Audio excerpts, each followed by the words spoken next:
Okay guys, I'm back again. I know it's been over a year since I posted a video on this channel. I've been mainly posting on my main channel, but I think I'm going to use this channel as previews to my review items, since typically my reviews usually take anywhere from a month or more for me to accurately test that item, both testing its functionality as well as its durability, which is why I go that length of time. But this video is going to be a preview of some lights I'll be reviewing on my main channel. These are Ultrafire WF-501bs. What I've done is I've ordered the lights from two different websites, and I actually got two different versions. Even though they're the same model number, they look roughly the same. There are some variations in them that affect performance as well as the overall look. So the sites I ordered from were Amazon and eBay. I forgot the seller's name, so if I do remember those, I'll go ahead and annotate those in the video right now.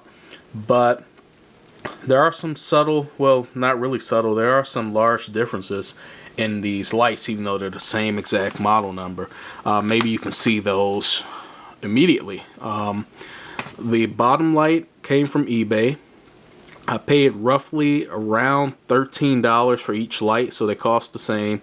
But the bottom one has more of a shiny finish to it, which I'm not too fond of because it gives you less grip.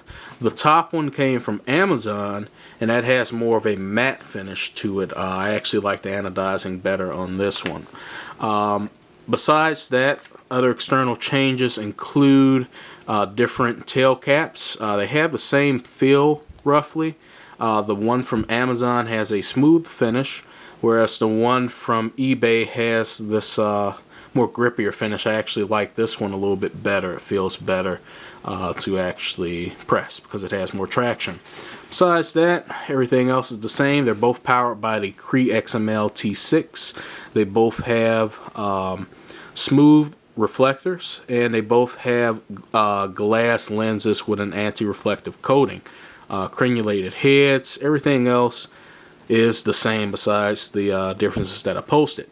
They're both powered by by a single 18650 battery, and I'm just using cheap batteries with these Ultrafire 2400 milliamp hour batteries. I got these batteries from Amazon about 8 months ago. I bought 6 of them, and so far they've been performing well, and not a single one has failed on me. I think I paid around $2 or $3 per battery shipped, so pretty good batteries. Here's just a look at the one from Amazon, a look down in the tube. Let's see if I can get another light here. Look down in there. It does have a spring at the head, so it will accommodate protected cells. I do have some protected cells I did try out, and they fit perfectly. Here's a look at the tail cap. Also has a typical brass spring. Look at the threads really quick.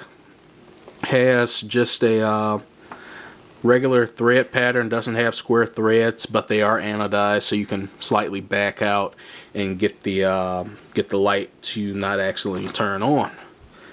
So let's go ahead and put that back on, and let's show you the light from eBay.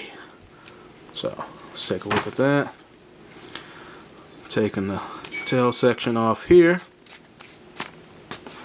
Again, Ultrafire 2400 milliamp hour 18650. Look down in the head. We have the same spring. Everything's the same there. It just has a little sticker there to tell you the polarity of the battery. That's the only difference I see there. On the threads are the same, except these threads are bare aluminum. They're not anodized, so you can't back out slightly to get the light to lock out. They both have an O-ring there, nicely oiled, as you can see. Here is a look at the tail section here. You see it doesn't have the typical spring. It actually has this sort of nipple-like spring. which is different from that one. That one just has a simple pigtail coil spring, whereas this one has this different type of spring. They both work. Don't see any flickering in any of the lights. Usually with the spring like this, I've seen flickering where I would have to take off this protective plate and mess around with it to get it to work right, but so far so good. Let's go ahead and put the battery back in here and look at the differences in the modes. With the light from eBay, the shinier light, this is a 5-mode light with memory. So start off, we have high. This light claims 1,000 lumens. Comparing it to many of my other lights that range anywhere from 50 lumens all the way up to 3,000 lumens, I can probably guess this is putting out just under 600 lumens, probably around 580, 590. So you have high, medium with pulse width modulation, low, strobe, and SOS, and then back to high. And again, it has mode memory, so shutting it off, turn it back on, it starts back out in that mode. Let's take a look at the modes on the Amazon light. This is a 3-mode light with memory. So we start off, we have full high, low with pulse width modulation, and strobe, and then back to high. Now this light also claims 1,000 lumens, but it's putting out around 700 lumens. This light is noticeably brighter than the one with the 5 modes from eBay. So let's just take a look. Here is on the right the one from eBay. Here is the one from Amazon. Whoops, let's get that back into high. Alright, so now they're both on high. I don't know if you can tell from the video, but let's back them out around the same distance. This is the Amazon light.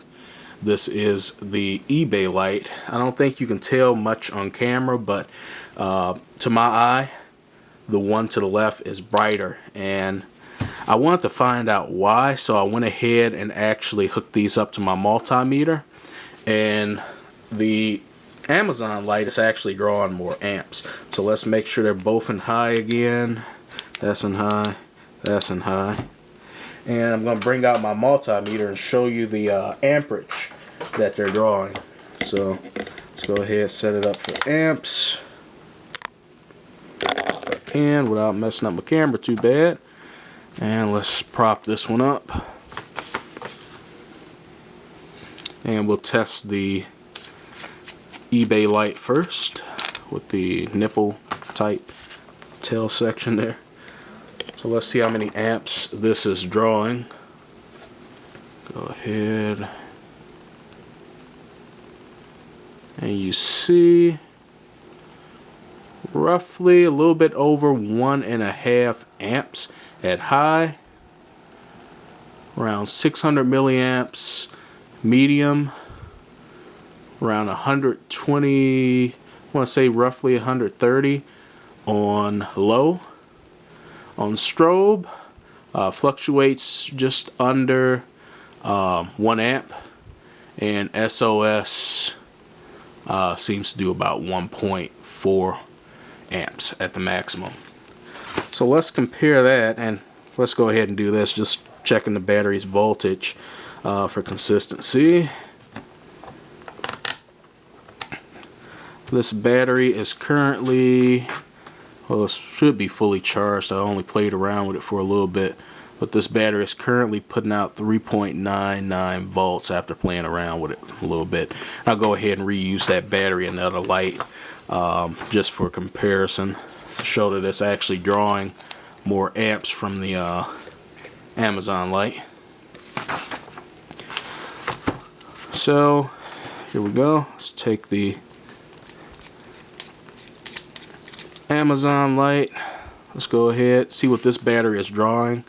Even though I'm not going to use it, I'm going to use the battery from the other light. So let's see, this battery is currently, that's not right.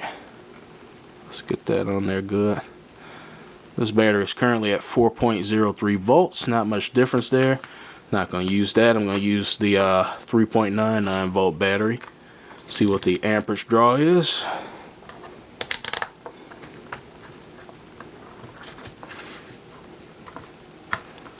Okay, so let's go ahead and see. So on high, we're drawing 1.8 amps, 1.9 amps at high. On low, we're drawing 300 milliamps roughly. On strobe, we're drawing 1.25 roughly. And then let's go ahead and see a battery with a full charge. I have a fully charged battery off here on the side because I believe this one draws just around 2 amps from a full charge. Let's go ahead and see. Yep, 2.2 amps is what it draws with a fully charged battery. So quite a difference in performance. Actually, let me go ahead and figure out what this one, the eBay light, draws with a fully charged battery. It should draw a little bit more than the 1.5 or 1 point whatever amps it was drawing. Let's just go ahead and see. Whoops, dropped my other little nub there.